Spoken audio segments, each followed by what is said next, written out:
这个刚起床就看到了川普有一个表态，他跟记者说，他说有可能要比预想的提前签署中美之间的第一阶段协议。他提出了这个，考虑到农民的利益，考虑到一些银行的利益。其实我觉得他还有半句话没说，他应该还考虑到军工单位，尤其是核电站、核燃料棒对中国稀土的需求。为什么要这样说呢？因为前段时间就有人在谈这个问题，就是说关于这个稀土啊，中国在全球的这个霸主地位不可动摇。我看到有一些新闻媒体也在谈关于这个美国正在挑战中国在稀土行业内的霸权地位。其实我们都知道，稀土这个东西从它被发现，是吧？100多年前就被发现了。被发现了以后呢，第一个开发稀土，让我们能够使用这个电视机的、电子元器件的，其实主要是美国。美国常年保持在稀土开采、制造、利用甚至销售这个行业中，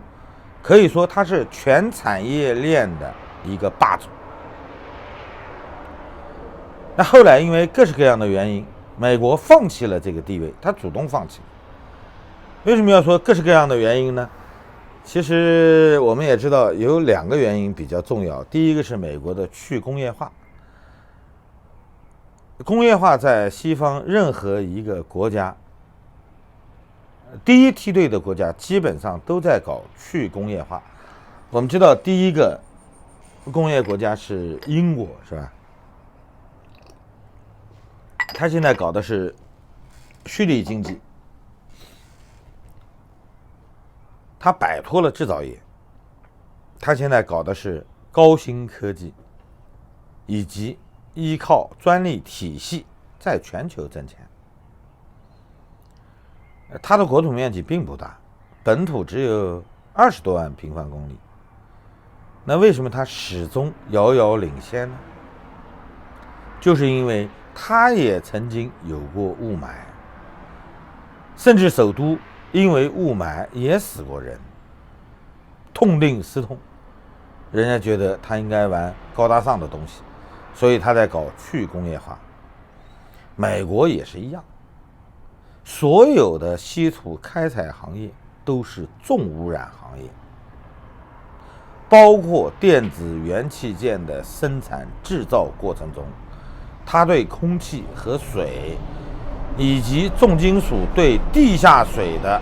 对土地的这些污染都是相当严重的。其实跟人们密切相关的，你最容易感觉到的是在稀土的开采过程中，它这个扬尘是没有办法避免的，那就导致一个问题，它对周边的农田，它的污染会相当严重。那么你在一个相对社会保障体系比较健全的国家，民众不仅会抗议，而且会通过他们本选区的议员来捍卫他们的权利。那么也就意味着在相对发达一些的国家，稀土这一类的东西能不开采就尽量不要开采，这是一个很重要的原因，但它不是最重要的。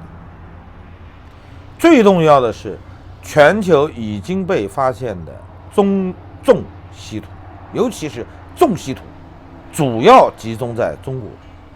就目前已知开采的这些重稀土，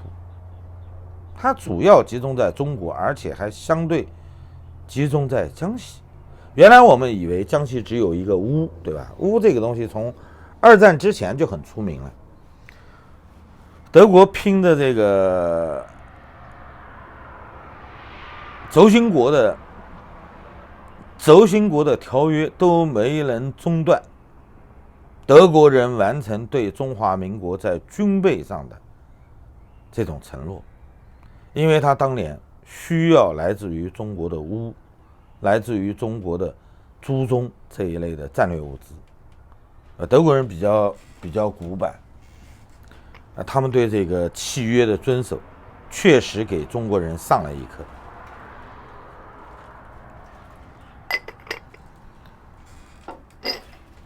那么今天也是这样，今天的问题非常非常可怕。譬如说，重稀土中有一个元素叫锂，这个东西全年世界市场销售的99%就来源于中国。其他国家不是没有发现，而是即便发现了，能够工业开采的比例相当小，几乎不可能。现在唯一能够替代中国的，有可能是北朝鲜。据说在北朝鲜发现了一些稀土矿，能够替代中国。能不能最终替代，谁都不知道。所以朝鲜问题也不像人们想象的那么简单。中国为了拉拢它，仅仅是为了因为它的政治制度在国际社会中能够为中国挡枪，或者说美国的川普政府，非常戏剧化的希望朝鲜能够放弃自己的制度，能够融入自由民主的世界其实背后都有一些故事，只是作为老百姓，我们知道的资料很少，一般都是后知后觉的。那中国开采稀土这一块，原先大家可能懵懵懂懂的认为中国是第一出口国，大肆的开采，不计一切代价，不计后果，无视民众的任何抗议，也不在乎对中国农业的损害中国要开采它。其实这个话说的绝对了，也不是很现实的一个情况。中国的开采，它其实是面向全世界的。甚至美国刚刚恢复生产的这个加州的这个稀土矿，也有中资的股份。为什么要这样做呢？因为中国现在是在全球范围内开采稀土，而不仅仅在中国本土开采稀土。中国人在全世界挖矿，挖完了以后运回中国。中国现在不仅仅是稀土的第一出口国，同时也是稀土的第一进口国。中国目前具备了全系列的勘探、开采、冶炼、加工、销售。所以在这个领域内，即便美国国防部从2017年12月份开始，就已经让美国政府重新恢复在美国本土开采稀土，在所有的盟国都鼓励他们开采稀土，在一些面目不清的国家，譬如缅甸，是吧？越南都在开始开采。那么美国人现在做的所有的这些动作，他已经在全球范围内放弃了政治利益或者说意识形态的统一，连一些无法在短期内改变民主生态的这些国家，他们也在跟人家订立长期的合同，进行稀土的开采。其实原因就在这儿，国际社会正在寻找一个替代国，但到目前为止真的没找到。有一些涉及到军工行业的重稀土的开采，目前对中国的依赖是无法在短期内完全放弃的。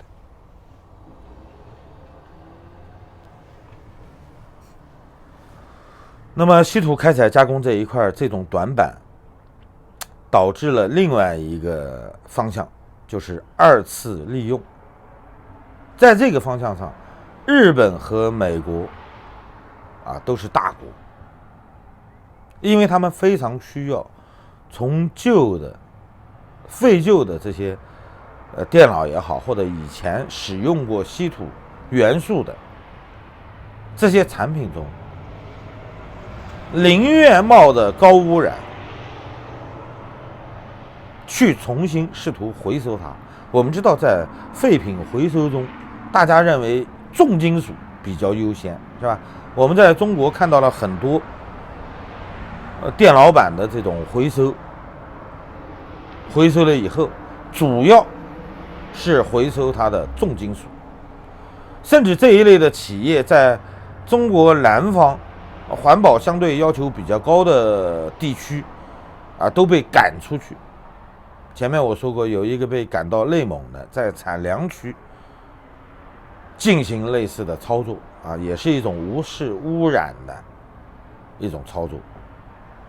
其实更多的被赶到了中国的周边国家，像老挝、柬埔寨都有中国的废品回收加工的这些工厂。这些公司是在国内，尤其是在江南一带无法生存，被迫迁徙的，打着高新科技的名目，从全球进口这些废弃的电脑板、电视机回来拆卸。那么美国和日本它的方向不一样，它回收最主要的是稀土的二次利用，而不是重金属、贵金属，这个对它来说意义不是很大。那么稀土战略这个东西呢，美国人曾经停止了在美国本土的开采，对其他国家也没有过分的去要求别人去勘探、开采、加工然后卖到美国。因为在中美的蜜月期长达25年的，按照彭斯的口气，长达25年的帮助中国经济重建的过程中，中美之间在稀土问题上虽然有波折，但是双方都没有把它明面化。针对稀土这一块是有幕后交易的。其实中国在这个方向上一直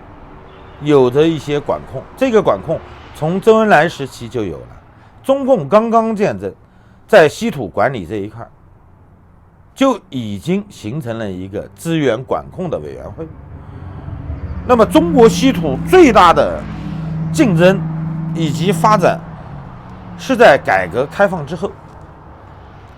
因为各地的这些土皇帝，从中央到地方的这些衙内们，他们把持了一些私营的矿山，甚至已经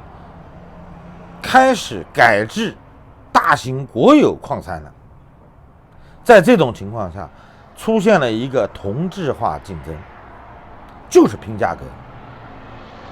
在国际市场上互相压价，导致中国的稀土价格很低，污染是由中方来承担的，那国际社会何乐而不为呢？所以我们看到了西方国家主要依赖中国的稀土供应，中国的稀土在国际市场上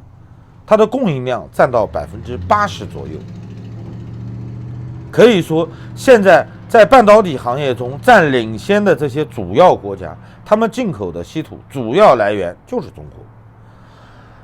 至少20多年来，没有人再去寻求另外的供应方。